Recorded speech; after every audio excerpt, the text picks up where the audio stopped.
अभी आदरणीय डॉक्टर साहब ने हमें बुलाया था, उस समय कुछ जरूरी काम के कारण मैं आने में असमर्थ था। उनके आदेश का पालन करते हुए अपना कुछ जो भी हमारे पास है आपको देने का प्रयास करता हूँ।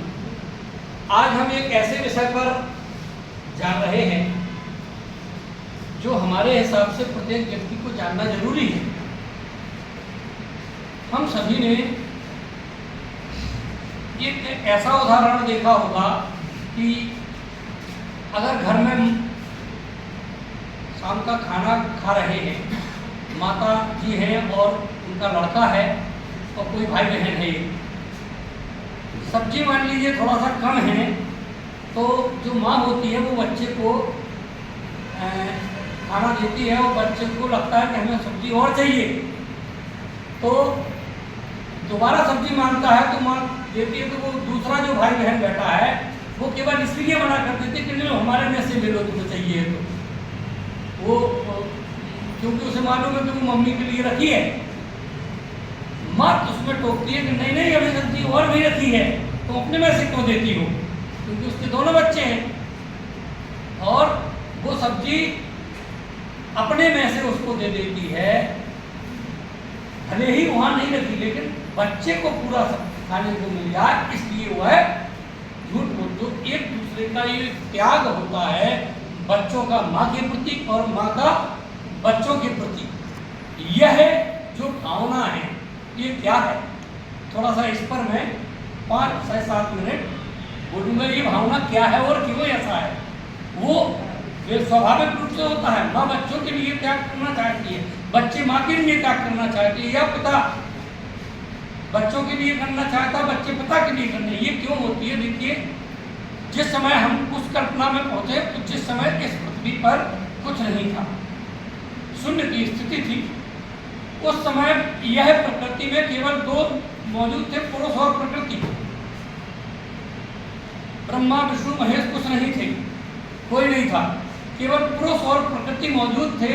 अब पुरुष जिसे हम परमात्मा भी कह सकते हैं या कुछ भी कह सकते हैं, जो पुरुष उस समय इतना विकराल, वो पुरुष ही पुरुष था और कुछ था ही नहीं। अब सृष्टि की चूंकि संरचना होनी थी, आगे संसार को बढ़ाना था, तो वो जो पुरुष था उसने क्या किया, अपने आकार को एक विशालकाय अग्नि, अगर हम कल्पना के लिए ऐसा कहें कि अग्नि का पिंड, एक अग्नि का पिंड के रूप में उसको वो हुआ और उसमें से असीमित एनर्जी निकल रही थी, असीमित ऊष्मा निकल रही थी।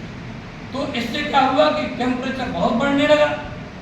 टेम्परेचर बढ़ा तो उससे जो जिसको हम शिव तत्व कहते हैं, शिव और शिव तत्व में बहुत अंतर है।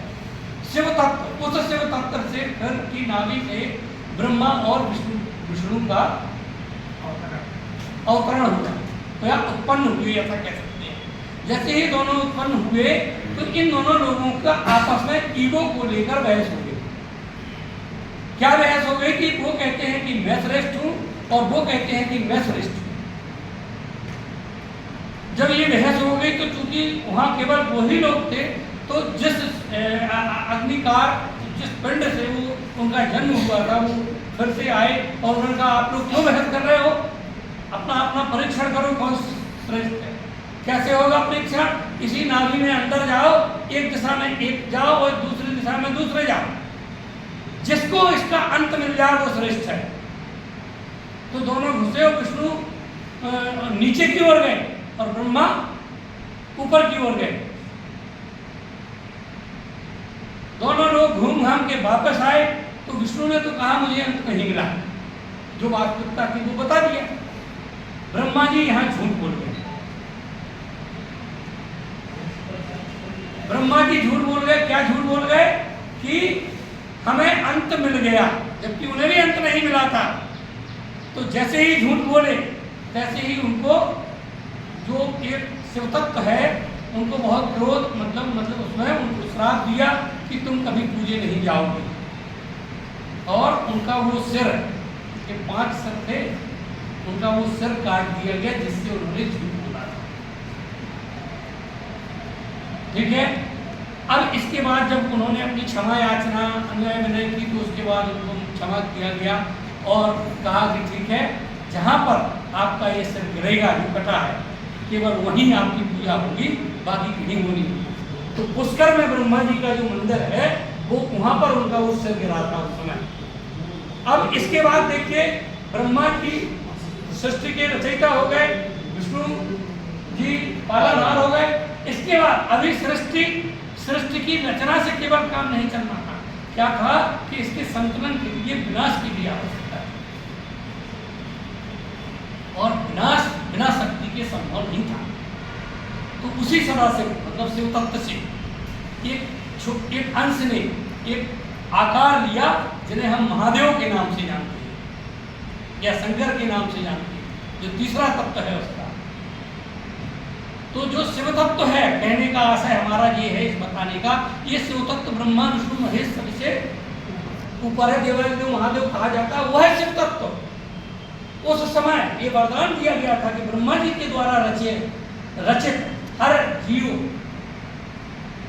हर वस्तु जो भी उनके द्वारा रचित की जाएगी उसमें शिव तत्व मौजूद होगा। हम आप सबके अंदर शिव तत्व है।